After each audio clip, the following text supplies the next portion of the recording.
কোথায় আগুন লাগছে? কোথায় আগুন লাগছে?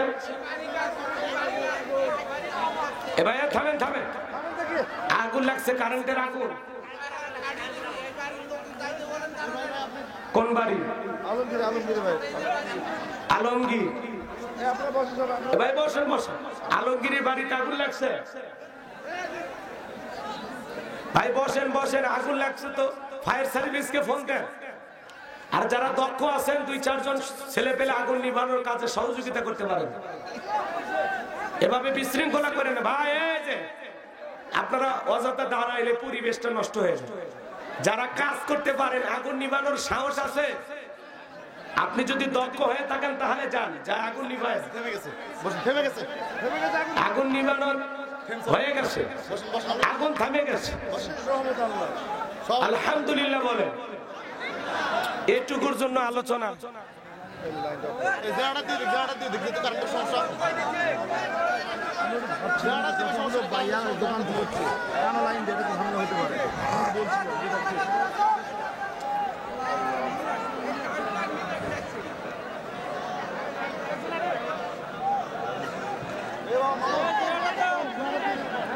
বিশৃঙ্খলা করে তোমরা ছেলেবেলা বসো, বসো বসো, ভয় নাই ভয় নাই, বসো,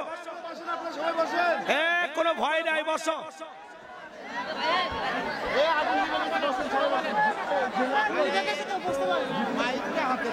সবাই টাচ মোবাইলের আলো জ্বালাও, টাচ মোবাইলের আলো আলো আলো আলো।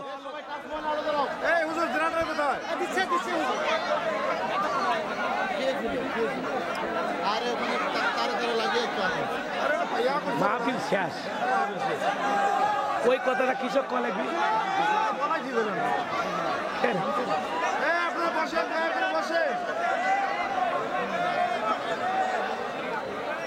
এই ছেলেবেলে বসো বাবা বসো।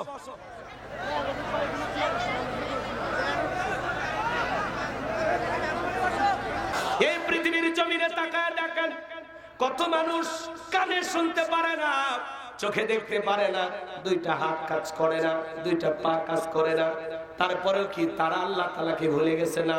পারস্যের কবি শেখ সাদী রহমাতুল্লাহ আলাইহি পায়ে এক জোড়া জুতা নাই, স্যান্ডেল নাই, মনটা বড় খারাপ, ডেকে বলে আল্লাহ আমি এত বড় কবি আর আমার পায়ে এক জোড়া জুতা নাই। পথ চলতে চলতে তাকায় দেখে আল্লাহর একজন গোলাম পথের মধ্যে বসে আছে, তার 2টা পা নাই, চোখের পানি ছেড়ে দিয়ে কাঁদেন আর সিজদায় মাথা নত করে বলে আল্লাহ আমার 2টা পায়ে জুতা নাই, স্যান্ডেল নাই, তাই মন খারাপ করেছি। আর এই পৃথিবীর জমিনে তোমার এমন বান্দা আছে যার 2টা পায়ে নাই, স্যান্ডেল পায়ে দেব কোথায়? তার চাইতে তো আমারে তুমি ভালো রাখছো। চিৎকার মেরে বলুন আলহামদুলিল্লাহ। কুড়িগ্রাম জেলা একবার ওয়াজ করতে গেছিলাম, অন্ধ হাফেজ সাহেব একসাথে খাওয়া দাওয়া করতেছিলাম বাজান, হঠাৎ করে বিদ্যুৎটা চলে গেল।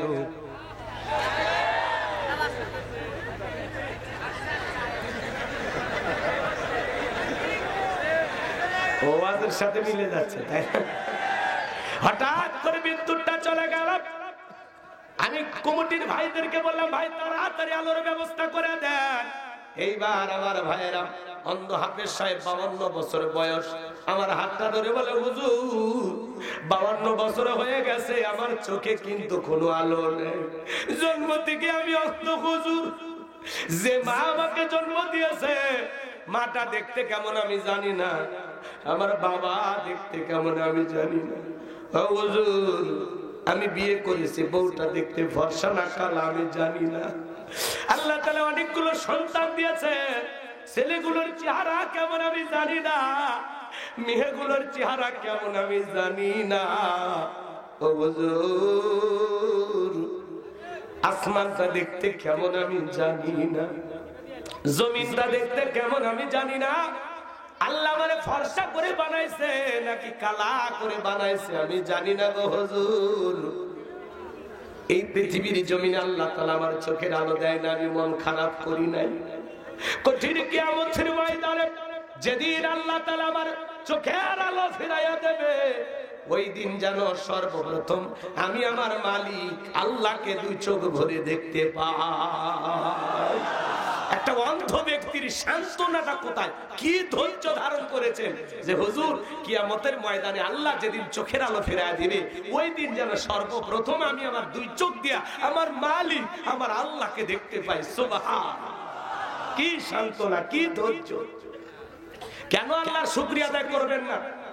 আপনার ছোট্ট একটা ঘর আছে আলহামদুলিল্লাহ, কত মানুষ তো ঘরবিহীন রেল স্টেশনে ঘুমাচ্ছে, তার সাথে আপনি ভালো নাই?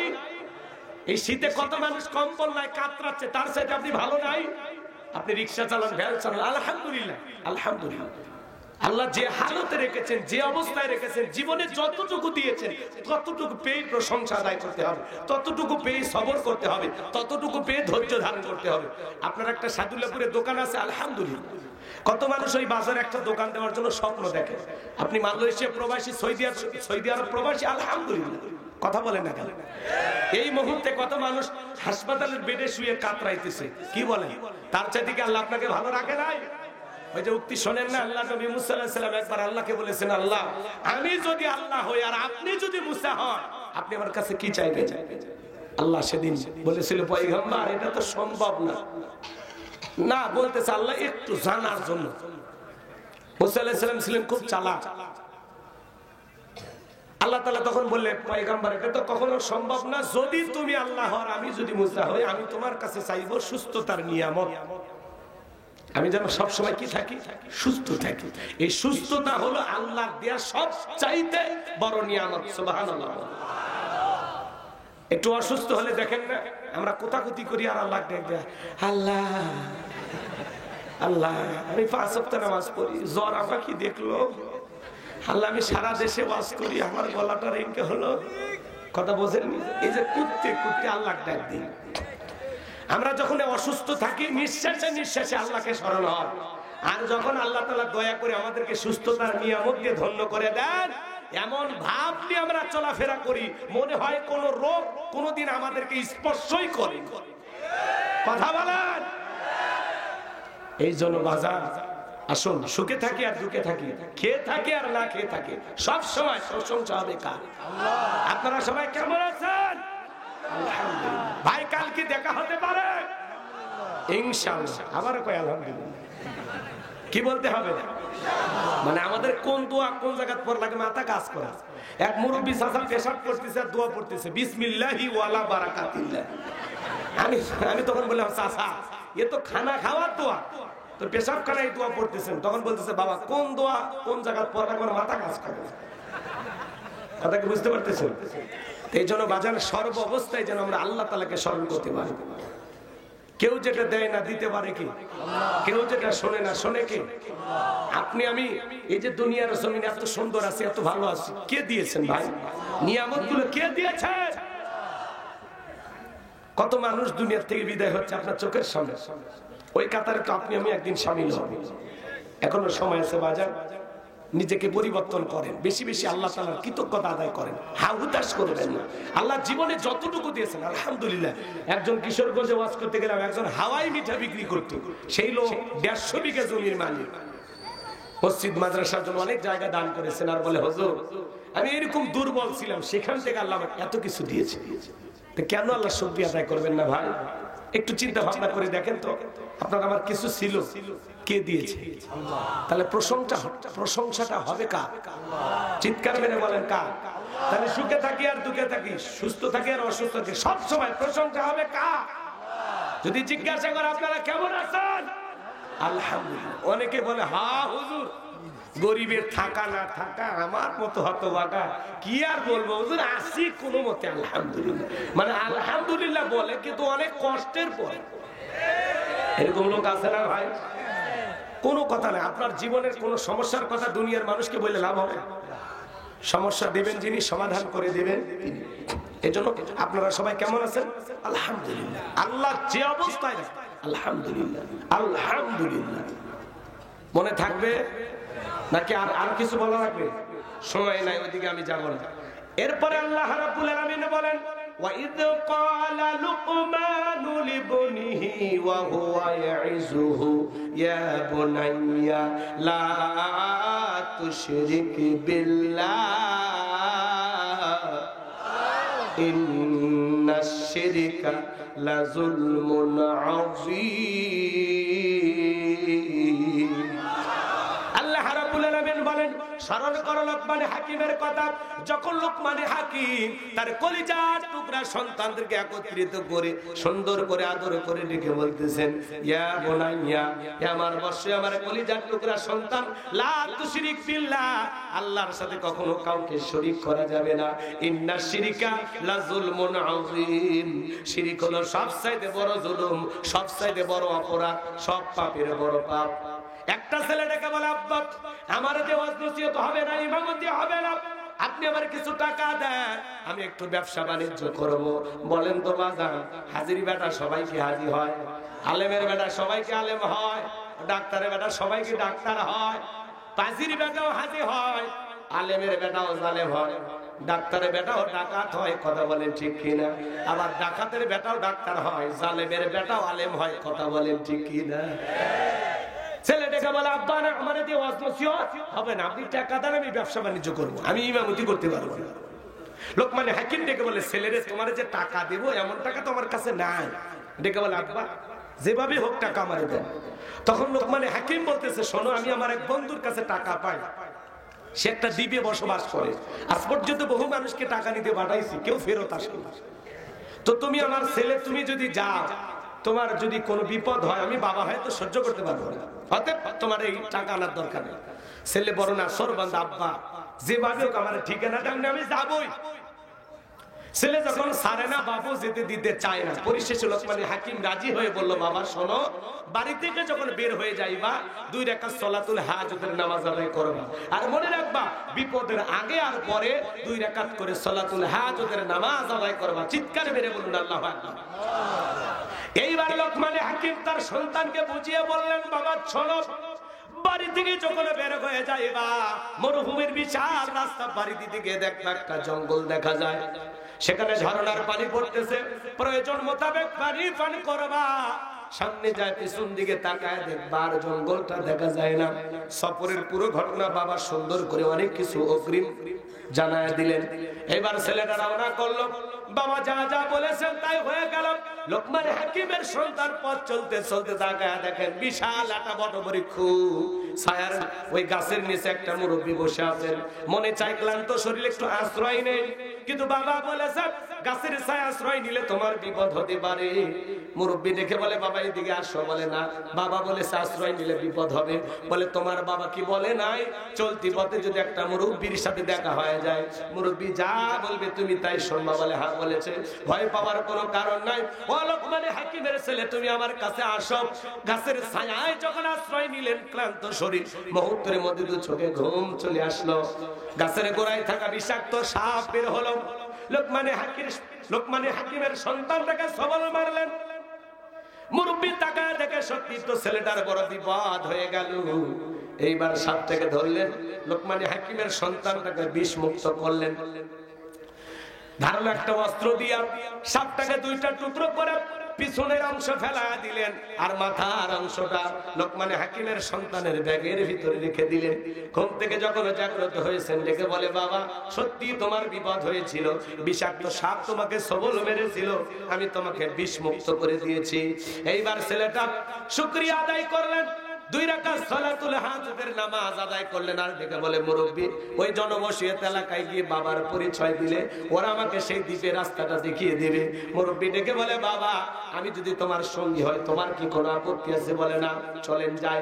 এইবার 2 জন বলে চলে গেলেন। ওই জনবসতিত এলাকায় যখন যায়, লোকমান হাকিমের পরিচয় দিয়েছে, সবাই আদর করতে লাগলেন, ভালোবাসা দেখাইতে লাগলেন। আপনাদের এলাকায় বাংলাদেশের সবচেয়ে বড় বক্তা, সবচেয়ে বড় আলেমের ছেলে, সে যদি পরিচয় দেয় আমি আল্লামা সাইদি হুজুরের সন্তান, আপনারা কি একটু ভালোবাসা দিবেন কিনা? আদর যত্ন করবেন কিনা? ডক্টর মিজানুর রহমান আজারি ভাই, তার ছেলে যদি আপনাদের এলাকা আসে একটু ভালোবাসা দিবেন কিনা? আল্লাহ মামুনুল হক, তার সন্তান যদি আপনাদের এলাকা আসে ভালোবাসা দিবেন কিনা? কার কারণে? বাবার কারণে। কথা বলেন না কেন ভাই? বড় বড় আলেমদেরকে আপনারা মহব্বত করেন, ভালোবাসেন। তার সন্তান যদি এলাকায় আসে তাকেও আপনারা মহব্বত করবেন, শুধুমাত্র ওই বাবার প্রতি ভালোবাসা থাকার কারণে। তো লোকমান হাকিমের সন্তানকে সবাই খাওয়াইতে লাগলো, বাড়িতে জায়গা দিতে লাগলো, খুব আদর আপ্যায়ন করতে লাগলো। এমনকি ওই এলাকার একটা সুন্দরী মহিলা ছিল, বাবা আগেই বলেছে খবরদার ওই এলাকায় গেলে একটা মেয়ে সুন্দরী আছে, তারে কিন্তু বিয়ে করা যাবে না, করলেই বিপদ হবে, বাবা আগেই বলে দিয়েছে। এইবার সবাই বলতেছে বাবা বিয়ে করার না করো, পাত্রী দেখো। কথা কয় না কে? কি দেখো? পাত্রী দেখো। এইবার সবাই যখন অনুরোধ করছে লোকমান হাকিমের সন্তান, তখন পাত্রী দেখার জন্য চলে গেল। এইবার ভাইয়ের আমার মেয়েটাকে যখন সামনে নিয়ে আসছে, মেয়েটা এত সুন্দরী, সেই সময়ের বিশ্ব সুন্দরী বললেও ভুল হবে না। চোখ দুটো হরিণীর মতো কালো, কি সুন্দর আঁখি, কি সুন্দর এই ভুরু, এই যে দুইটা গাল কমলার মতো, ঠোঁট দুটো গোলাপের পাপড়ির মতো, মানে কোন জায়গায় তুলুটি নাই, এত সুন্দর, পরে না চোখের পলক। কি ওই মেয়ে রূপের ঝলক লোকমান হাকিমের সন্তান দেখে কি খাইছে? কি খাইছে? ক্রাশ খাইছে না? মেয়েটাকে দেখে পছন্দ হয়ে গেল, মনে মনে ভাবতেছে বিয়ে যদি করি এই মেয়েকে করব, বউ থাকলে তো এরকম সুন্দরী বউ দরকার। মারহাবা কর। রাগ করতেছে?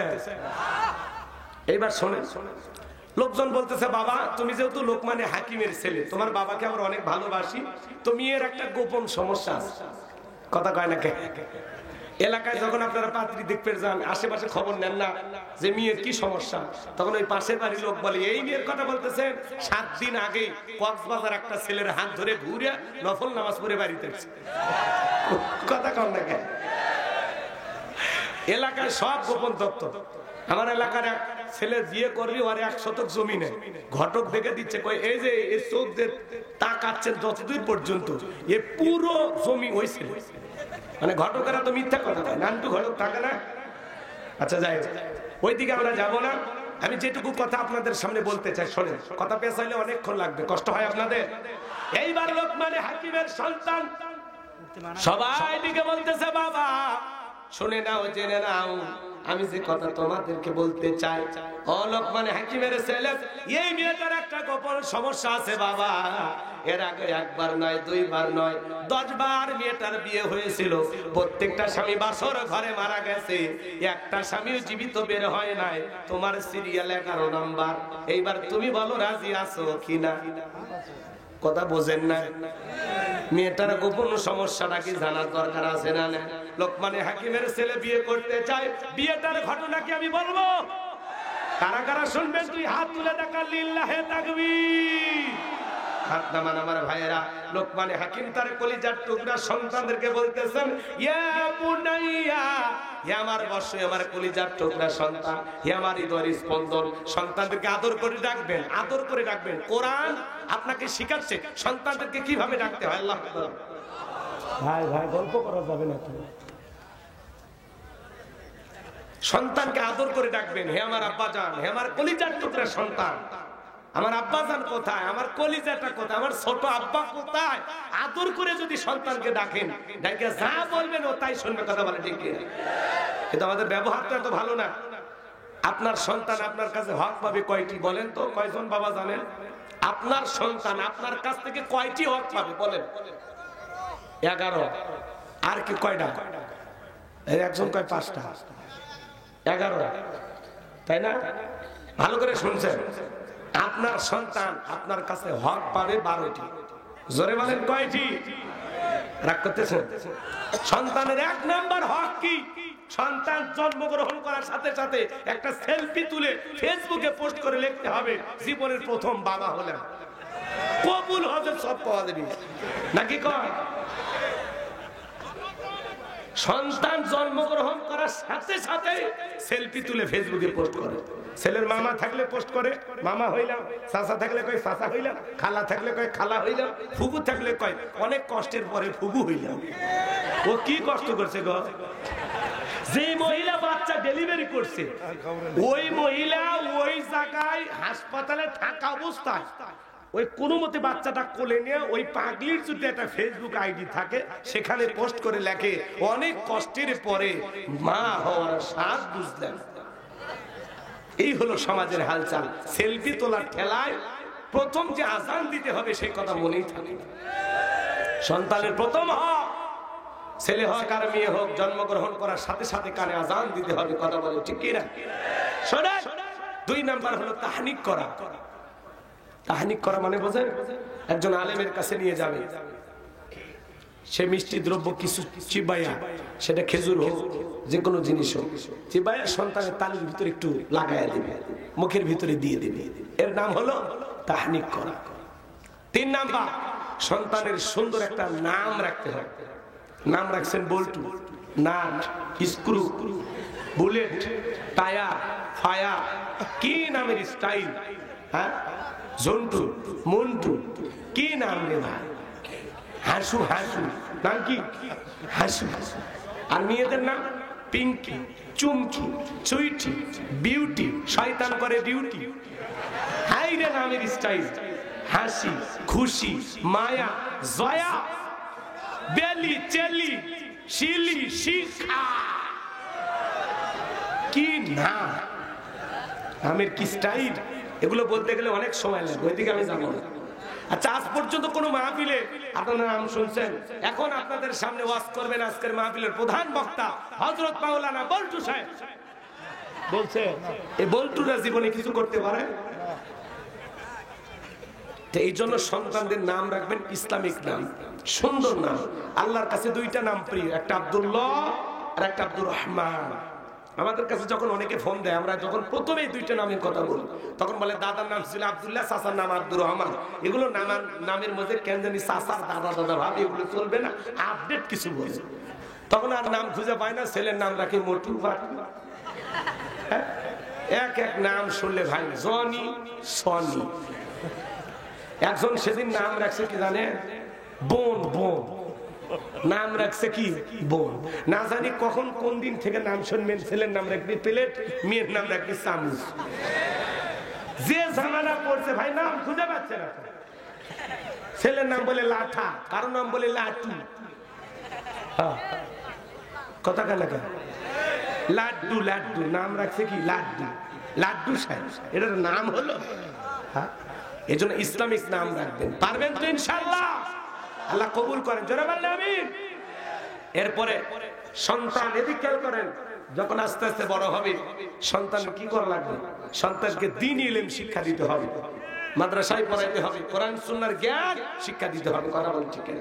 ছোটবেলায় মাদ্রাসায় পড়াই, এরপরে ডাক্তার, ইঞ্জিনিয়ার যা খুশি বানান, আপত্তি নাই, কিন্তু প্রথমে কোরআন সুন্নাহর জ্ঞান দিয়া অন্তরটা পরিষ্কার করে দেবেন। পারবো? সন্তানদেরকে মাদ্রাসায় পড়ানো ছাড়া বিকল্প কোনো রাস্তা খোলা নাই। ছোটবেলায় মাদ্রাসায় পড়াবেন। আল্লাহ বুঝদান করার জন্য বললেন। 12টা হক ওইদিকে বলতে গেলে 2 ঘন্টা লাগে যাবে, ওইদিকে আমি যাবো।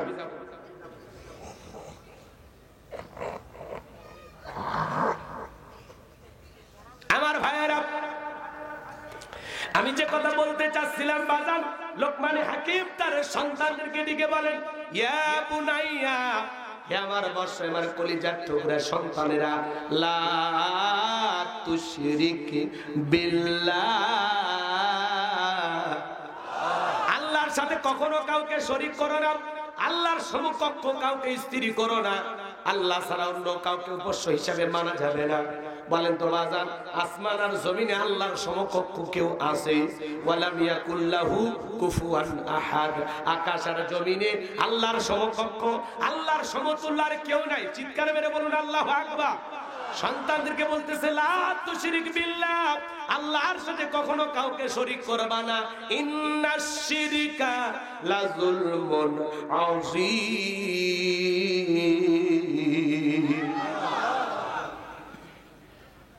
সন্তানদেরকে বলতেছেন, ইন্নাশ শিরকা লাযুলমুন আযীম, এই শিরক হলো সবচাইতে বড় জুলুম, সবচাইতে বড় অপরাধ। বড় শিরকগুলোকে শিরক আকবর বলা হয়, ছোট শিরকগুলোকে শিরক আসগর বলা হয়। শিরিক মোট 42 প্রকার, এগুলোকে ভাঙলে হয় 70 প্রকার, সেগুলোকে আবার ভাঙলে হয় 120 প্রকার।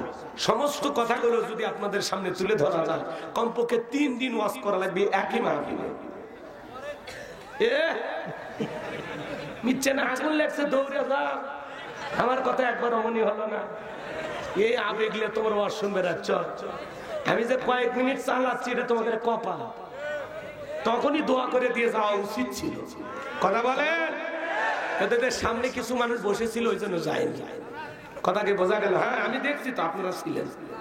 পিছনে যারা ওরা পাশে আসে ওরাই ঝামেলা পায়। আগুন লাগছে ওই কোণা থেকে, আগুন লাগছে আগুন লাগছে, মনে হয় এলান দিবের কাছে। ওই কথাটা না কইলেই ঝামেলাটা হইতো না। কথা বলেন ঠিক কি না? পরিবেশ নষ্ট করবেন না, চলেন সামনের দিকে যাই। শিরক হলো সবচাইতে বড় জুলুম, সবচাইতে বড় অপরাধ, সব পাপের বড় পাপ। আমি কি বলবো? সমাজে শিরক আছে না নাই? শোনে, মাজারে সিজদা দেওয়া কি বলেন তো? শিরক। এই যে মাজারে যে আপনারা সিজদা দেন, কেন দেন? মাজারে পীর সাহেব আপনাকে কি দিতে পারে বলেন? সন্তান দিবি না? সিজদা দেয় আর সন্তান চায়। একটা বেটা দে রে বাবা, একটা বেটা দে, তুই না বেটা দিলে আব্বা বেটা দেবে কে? মাজারে পীর সাহেব কি ছেলে মেয়ের কারখানা খুলে বসে আছে? চাইলেন আর একটা রেডিমেড বাচ্চা দিয়ে দিল। কথা বলেন না কেন আপনারা? এক মাজারে গিয়েছিলাম, ডাবের কাছে ইট ঝুলে রাখছে চতুর্দিক দিয়ে। আমি বললাম কেন? ভাই হুজুর বোঝেন না, ইট ঝুলে রাখলে ইট যেমন ভারী হয়, কিছুদিন পরে যে মেয়ে নিয়ত করে ঝুলে রাখছে ওর পেটও ভারী হবে। আমি তখন বললাম যে বোনেদের বিয়ে হয় না, ওরা যদি দুই একজন ঝুলে ছুঁয়ে যায় ওদের পেটটাও ভারী হবে। কথা বোঝেন না? মাজারের গম্বুজে সরিষার তেল মালিশ করে ওই তেল আবার তল পেটে মালিশ করে। এরকম আছে না রে ঘটনা? আমি খবরদার, মাজারে কোনো কিছু চাইবেন না। চাইবেন কার কাছে? মাজারে বিশ্বাসের কোনো কিছু দেওয়ার ক্ষমতা নেই। ক্ষমতা আছে? রাগ করবেন না। সিজদা দেওয়ার জায়গা মাজার না, সিজদা দিতে হবে মসজিদে। কথা বলেন ঠিক কিনা? অনেকে পীরের পায়ে সিজদা দেয়, লাফালাফি করতে করতে পীরের পায়ে সিজদা দেয়। আচ্ছা, সিজদাতে কি চান?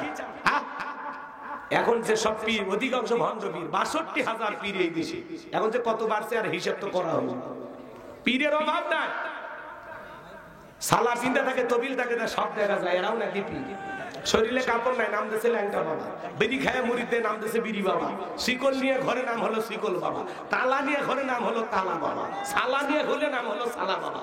লাল কাপড় পরে থাকে লালু বাবা, সাদা কাপড় পরে থাকলো সাদা বাবা। মানে আপনারা পারেন গো। বছরের পর বছর গোসল করে না, এই বলে সাধু। এই যদি সাধু হয় শয়তান কি? শরীরটা এমন করতে পারে পাঠার মতো, ধার দিয়ে যাওয়া যায় না। আবার ওই গোসলের পানি পড়ার আগে মুড়িদের সব খায় ফেলে দেয়। রুচির একটা ব্যাপার। কথা বল ঠিক কিনা? এই জন্য ভাইয়ের আমার, হক্কানি আল্লাহওয়ালাদের সওবতে যাবেন। পীর ছিল শাহজালাল, খানকাই পীর আসমদিবীর। নারায়ে তাকবীর হুঙ্কার দিয়েছে, গৌর গোবিন্দ পালাইতে বাধ্য হয়েছে। কথা বলেন ঠিক কিনা? এই জন্য কোনো ভণ্ড পীরের কাছে যাবেন না। গাঁজা খাইয়া মুজদারিফ লাল বানাইছে, টর্চ লাইট মেরে মুখ কই খুঁজে পাওয়া যায় না।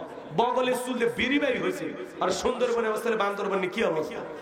ওই ভণ্ডদের কাছে যাওয়া যাবে? হ্যাঁ, ওদের কাছে যায় আপনারা কি কায়দায় গান গজল গুলো গান আছে না? ভণ্ড আছে না? গাঁজা খাইয়া বাপ রে বাপ, উপর দিকে ধুয়া ছাড়ে, মানে আসমানে ধুয়া ঠেকলে যান না। আজকে মাজার গুলো হয়েছে গাঁজা খাওয়ার নিরাপদ জায়গা। আছে না নাই? খবরদার, কোন মাজারে গিয়ে গাঁজা খাবেন না। কথা কথা লাগে। দুই মুরব্বী একসাথে জোট বেঁধেছে। যাও বাবা যাও, তাড়াতাড়ি যাও, তোমাদের বাড়ি তো মানে আগুন লাগছে না, যাও দেখে আসছো শোনা।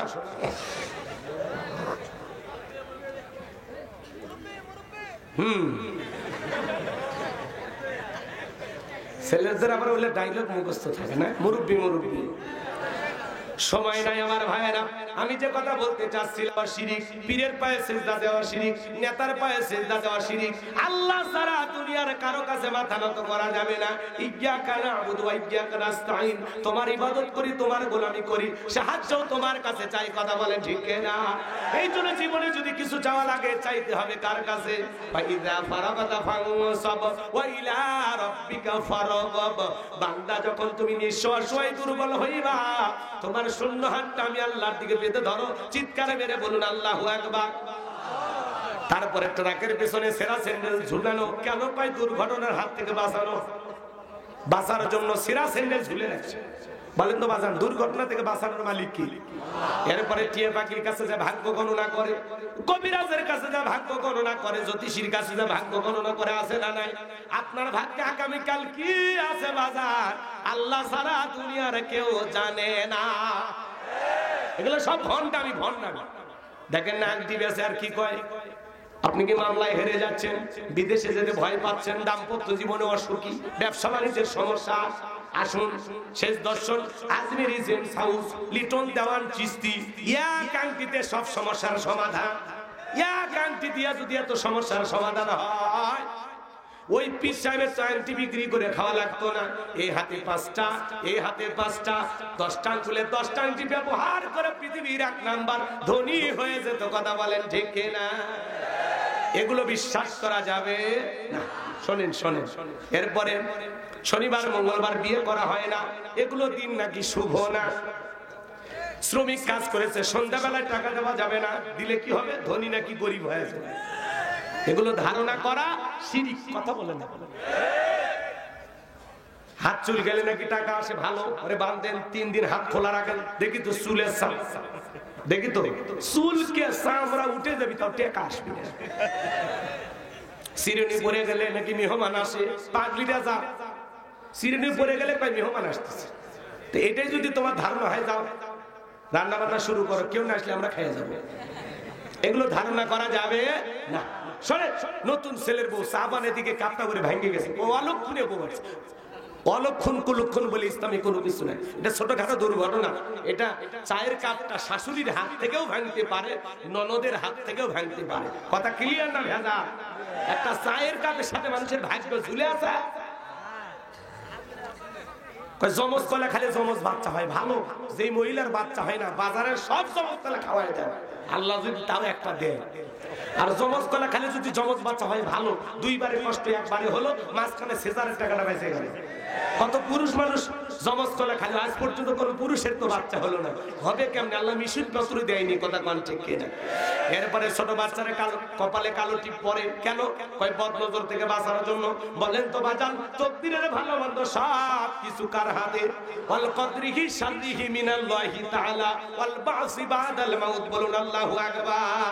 এগুলো ধারণা করা শিরক। এরপরে এদিক খেয়াল করেন, অনেক মুসলমান আছে অমুসলিমদের উৎসব হয়, সেখানে যায় বউ বাচ্চা সহ। বলেন তো বাজান, অমুসলিমদের দুর্গা পূজায় যাওয়া জায়েজ না হারাম? বউ বাচ্চা নিয়ে হাজি মানুষ বোরকা পরায়, সন্তান নিয়ে মোটরসাইকেল নিয়ে মেলায় যাইতেছে আর গান গায়, মেলায় যায় রে, মেলায় যায় রে, আছে না? বলেন যাওয়া জায়েজ না হারাম? হাইব্রিড স্লোগান দেয় নেতারা, ধর্ম যার যার, উৎসব সবার।